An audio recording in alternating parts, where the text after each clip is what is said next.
Estamos de volta, segunda-feira, dia de dicas de saúde aqui no Falando Nisso. A gente está recebendo fonoaudióloga da Santa Casa de São José dos Campos, a Bárbara, que está aqui explicando pra gente um assunto que a gente comentou no começo do programa, né, Luquinha? Muita gente conhece, mas pouca gente sabe realmente quais são os tratamentos, o que é. Antes da gente ir pro Face, vamos explicar a fissura lábio-palatal? Tem uma fotinho aí, por favor, Leandro, se você puder colocar pra gente, pra Bárbara comentar em cima, né, Luquinha? Vamos lá. É a fissura lábio-palatal. Na verdade, essa é a fissura unilateral, né, que acontece no lábio, né? Você vê o não fechamento dessa estrutura, né? E isso acontece por volta da sexta semana embrionária, né, no período gestacional. Geralmente o que acontece, ele se rompe, ele não tem o fechamento dessa estrutura. Ok, então vamos para a perguntinha do Face? Vamos, a pergunta é interessante, né? A Kessia está comentando aqui, Solange, que ela teve, operou e disse que até na época, ela já tem um pouco mais de idade, quando ela operou, não foi muito bem feita, ela tem uma cicatriz bem marcada, né? E diz que isso atrapalha ainda hoje ela a falar. Diz que o movimento da boca dela é muito difícil, algumas palavras ela não consegue. Ela quer saber se, de repente, indo numa fono, ela consegue trabalhar isso, mesmo já depois de tanto tempo, sem ter feito nada. Na verdade, assim, isso tudo é associado a uma equipe multidisciplinar, né? A gente não sabe o tipo da lesão dela, se é unilateral, se é bilateral, se foi lábio, se pegou o palato. O ideal é ela fazer uma avaliação com a equipe médica e fonoaudiológica para ver essa questão da estrutura, procurar uma fono, fazer uma avaliação para ver a que nível está, né? Entendi. A Regina está perguntando aqui para a gente o seguinte: o que causa isso? Excesso de medicamento, drogas, o que causa isso no bebê?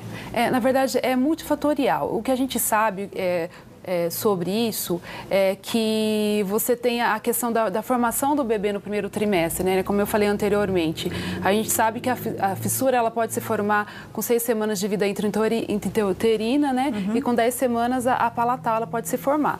Mas às vezes a mamãe está com falta de vitaminas, de nutrientes, ácido fólico, porque a gente sabe que no primeiro trimestre é muito difícil a mãe saber que ela está grávida. Então, às vezes, a primeira, segunda, terceira semana, quando ela vai saber, ela já está com 2 meses, né? Então, às vezes, a ausência essas vitaminas, esses nutrientes, pode fazer com que ela tenha uma probabilidade. E se você tem alguém na família que tenha isso, você aumenta em 4% a probabilidade de você ter mais. Então, são multifatores, a causa como fumo, uso de drogas, né? Tem que tomar bastante cuidado com isso. Ok, então a gente tem mais uma fotinha, Luquinha? Vamos dar uma olhadinha? Vamos, sim. Antes de mais uma perguntinha? Vou pedir para a Bárbara. Essa também é uma fissura? É uma fissura. Tá pegando assim o terço anterior do palato também, né? É aquilo que eu falei. Então, é uma fissura que com 3 meses você já consegue fazer o primeiro procedimento cirúrgico, né? E com 1 ano você faz a cirurgia do palato. Entendi. Quer dizer, 1 ano já dá para passar por cirurgia, Sim. né? Antes da gente mostrar mais uma fotinho, vamos lá, Luquinha, ao Facebook? Vamos sim. Interessante, né? Porque várias pessoas que têm ou já tiveram alguém na família estão conversando com a gente aqui no Face, né? E é interessante porque a Michele falou o seguinte: ela tem uma prima que tem, e essa prima está grávida e o filho dela teve também. Já viu no ultrassom que tem. Então, a genética realmente influencia nisso? Influencia.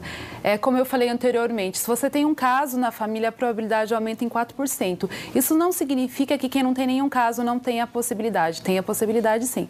Mas, hoje em dia, como a gente tem ultrassom, né, que é feito nesse período gestacional, a mãe já pode ir se prevenindo em relação a isso. E o cuidado, assim que nasce, o que a gente faz de rotina no hospital? Assim que nasce um bebê no hospital, a gente já aciona a associação à FLAP, eles já mandam uma fono lá no hospital e esse bebezinho já sai com todo o acompanhamento. Quer dizer, faz todo aquele acompanhamento todo o trabalho, até a cirurgia. Sim, até o procedimento cirúrgico. E por falar em cirurgia, eu vou pedir até para o Leandro colocar aí a arte que a gente recebeu da agência da Código BR aí, que cuida da Santa Casa. A Santa Casa de São José dos Campos vai começar a fazer a cirurgia de fissura lábio-palatal, etc. e tal, e vai ter uma palestra, Sim, né? vai ter hoje com a nossa querida colega Vívia, né? Ela trabalha na Associação dos Fissurados de São José dos Campos e ela vai estar fazendo esse trabalho dentro do hospital, falando um pouquinho o que é a fissura, como o que acionar, como que é feito os procedimentos,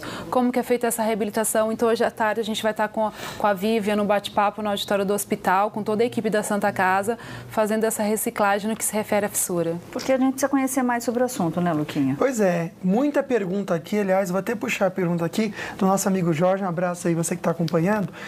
Quando a criança é diagnosticada, quando já nasce, já sabe que ela tem, quanto tempo demora para fazer a cirurgia? É algo imediato ou não? E quanto tempo demora para ela se recuperar dessa cirurgia? Na verdade, como é que funciona, né? Primeiramente, o que a gente faz de rotina no hospital? A gente aciona a equipe, né, para poder estar acompanhando esse bebê. Dependendo do planejamento cirúrgico, se a criança só tiver isso, não tiver nenhuma outra síndrome associada, provavelmente vai ser em torno de 3 meses, se for só a questão labial, tá? Se envolver o palato, é com 1 ano, né? Uma média de 1 ano, 1 ano e meio, né? E aí, isso não significa que ela vai estar fazendo acompanhamento para o resto até o final da fase de crescimento dela.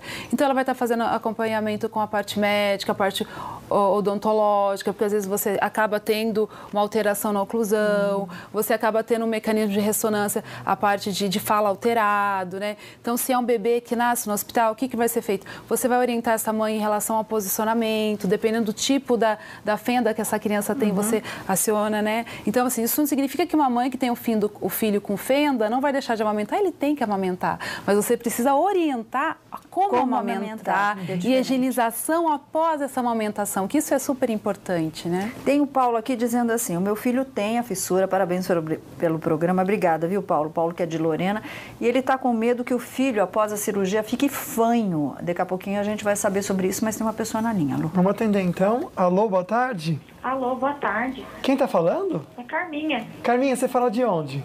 São José. Obrigado pela participação, Carminha. Bora perguntar aí. Eu queria saber da doutora que assim, eu tenho um filho e ele tem uma fissura bilateral, eu acho que chama. E eu queria saber qual o jeito mais correto de higienizar.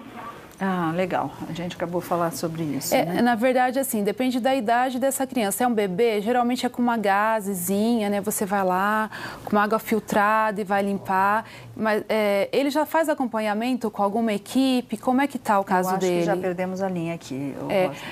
O ideal, ele está amparado por uma equipe, né? Que vai estar orientando você em relação a essa questão da higienização também, né?